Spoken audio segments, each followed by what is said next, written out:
Hey everyone, and welcome back to the channel. Today we're diving into a story that literally reshaped a nation. It's a tale of ambition, revolution, a nearly broke emperor, and a real estate deal so massive it's almost unbelievable. We're talking about the Louisiana Purchase, the single largest land transaction in history, which doubled the size of the United States overnight. But how did it happen? And was it the steal of the century or something more complicated? Stick around because the real story is way more interesting than what you learned in history class. It's the early 1800s. The young United States is looking westward, full of ambition. But there's a giant obstacle, the vast territory of Louisiana. And I don't just mean the state of Louisiana we know today. We're talking about a colossal expanse of land stretching from the Mississippi River all the way to the Rocky Mountains, and from the Canadian border down to the Gulf of Mexico. This territory controlled the vital port of New Orleans, the gateway for all American goods traveling down the Mississippi. Whoever controlled New Orleans controlled the economic destiny of America's western frontier. For a while, this territory was held by a relatively weak Spain. American farmers and traders had an agreement with Spain that allowed them to use the port. It wasn't perfect, but it worked. Then, in 1801, a secret treaty changed everything. Spain handed the entire Louisiana territory back to France, which was now under the rule of the ambitious and powerful Napoleon Bonaparte. This news sent shockwaves through Washington, D.C. President Thomas Jefferson, a man who envisioned an empire of liberty populated by independent farmers, was deeply alarmed. A friendly, weak Spain was one thing, but a powerful expansionist France led by Napoleon right on their doorstep. That was a threat to the very existence of the United States. Jefferson knew he had to act. His initial goal was modest.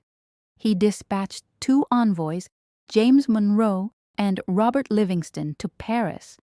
Their mission was clear: try to buy the city of New Orleans and perhaps a slice of Florida. They were authorized to offer up to $10 million. It was a long shot. Why would Napoleon, who dreamed of re-establishing a French empire in North America, sell his most valuable port? The American negotiators arrived in Paris feeling anxious, with very low expectations of success. They prepared for tough, lengthy negotiations for just a tiny piece of land. But when they got there, something incredible happened.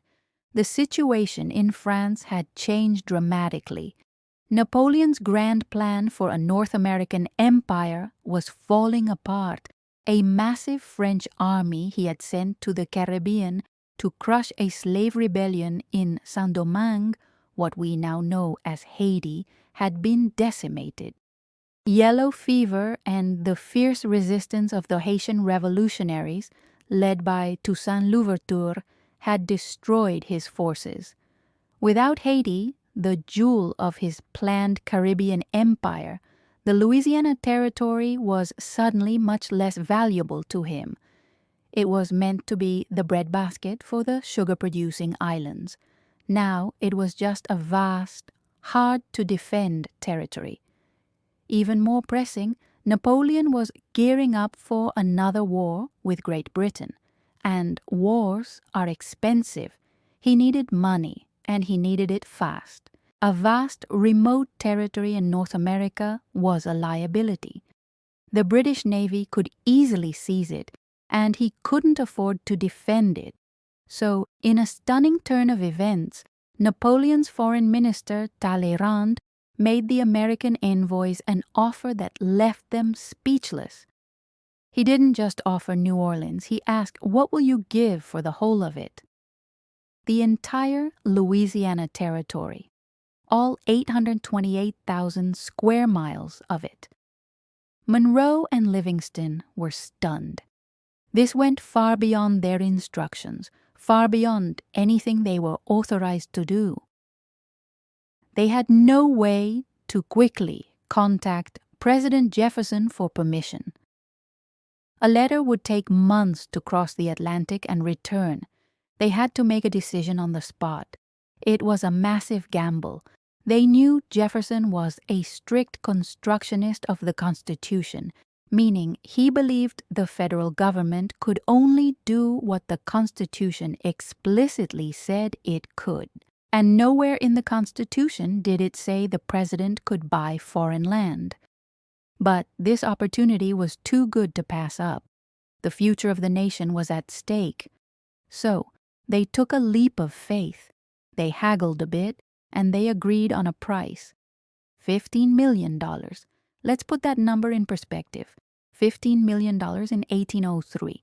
It sounds like a lot, and it was. It was a huge sum for the young U.S. government. But what did they get for it? About 530 million acres of land. That works out to roughly 3 cents an acre. 3 cents! Can you even imagine? Today, that land makes up all or part of 15 different states. It's one of the most productive agricultural regions in the world. The value of that land today is in the trillions of dollars.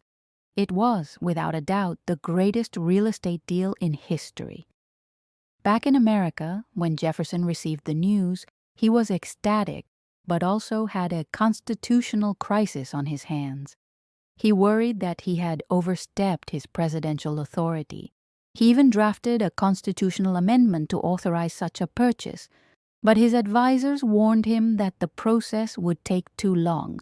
Napoleon was known for changing his mind, and the deal could fall through.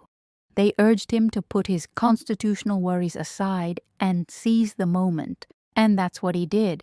He argued that the power to make treaties, which the Constitution did grant him, covered the purchase. The Senate quickly ratified the treaty in October 1803, and just like that, the United States had doubled in size. The Louisiana Purchase was a pivotal moment. It secured the future of American westward expansion, guaranteed access to the Mississippi River, and removed a powerful European threat from its borders. It fueled the idea of manifest destiny, the belief that the U.S. was destined to stretch from coast to coast. It also set the stage for the famous Lewis and Clark expedition, which Jefferson commissioned to explore this vast new territory, map it, and establish American presence. But it's also crucial to remember that this land was not empty. It was home to countless Native American tribes who had lived there for centuries. The Purchase Treaty was a transaction between two foreign powers that completely disregarded the people who already inhabited the land. For Native Americans, the Louisiana Purchase wasn't a glorious deal. It was the beginning of a long and tragic period of displacement, broken treaties, and conflict as American settlers poured into their ancestral lands. It is a somber and important part of the story that often gets overlooked in the celebration of this massive expansion. So, the Louisiana Purchase is a story of incredible luck, bold decision-making, and geopolitical chess.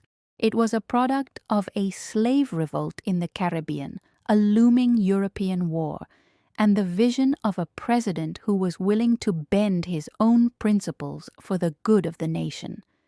It transformed the United States from a regional power on the Atlantic coast into a true continental nation with nearly limitless potential.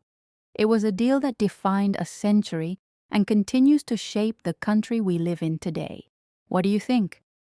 Was it the greatest bargain ever, or a deal with a complicated legacy? Let me know your thoughts down in the comments. I love reading your perspectives. If you found this story interesting, please give this video a thumbs up and consider subscribing for more deep dives into the interesting stories that shaped our world. Thanks so much for watching, and I'll see you in the next one.